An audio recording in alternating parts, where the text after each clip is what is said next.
Gulf വാർത്തകൾ. മദീനത്തുൽ മുനവ്വറയിലെ പ്രവാചക പള്ളിയിൽ കഴിഞ്ഞ വെള്ളിയാഴ്ച മിമ്പറിനടുത്ത് ഖുതുബ ശ്രവിച്ചുകൊണ്ടിരിക്കുന്നവരെ ചിത്രീകരിച്ച ലൈവ് ക്യാമറയിൽ ദൃശ്യമായ പ്രകാശം പരത്തുന്ന അപൂർവ വ്യക്തിയെ സംബന്ധിച്ച വാർത്ത ഇലക്ട്രോണിക് മാധ്യമങ്ങളിൽ സജീവ ചർച്ചയാവുന്നു. മദീന ഇമാം ഷെയ്ഖ് അബ്ദുൽ മുഹസിൻ ഖാസിം ഖുതുബ ആരംഭിച്ച് 14 മിനിറ്റിനു ശേഷമുള്ള തത്സമയ ദൃശ്യത്തിലാണ് ഇത് വ്യക്തമായത്. വെളുത്ത ഗോത്രയും നീല തോപ്പും ധരിച്ച ആളുടെ ശരീരവും മുഖവും ആൾക്കൂട്ടത്തിൽ വെട്ടിത്തിളങ്ങുന്ന ദൃശ്യമായാണ് കണ്ടത്. സൗദി ടെലിവിഷൻ തത്സമയം സംപ്രേഷണം ചെയ്ത രംഗം ലോകത്ത് പലരുടെയും ശ്രദ്ധയിൽപ്പെട്ടതായി റിപ്പോർട്ട് ചെയ്യപ്പെട്ടു. ഇത് ക്യാമറ കണ്ണുകളിൽ നിന്നുണ്ടാകുന്ന റിഫ്ലക്ഷനാവാം പ്രകാശ പ്രതിഫലനത്തിന് കാരണമെന്ന് സൗദി ടെലിവിഷൻ ചാനൽ മദീന മേധാവി സയദ് അൽ ഔഫി പറഞ്ഞു.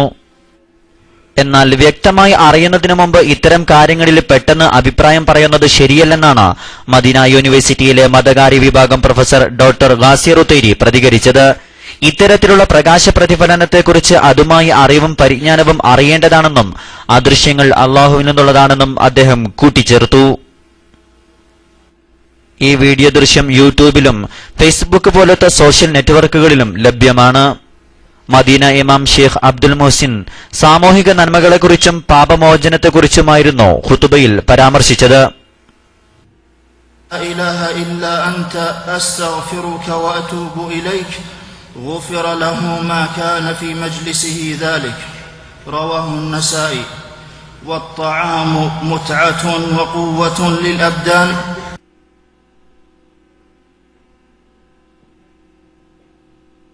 وإذا شكر المسلم ربه عليه غفرت ذنوبه.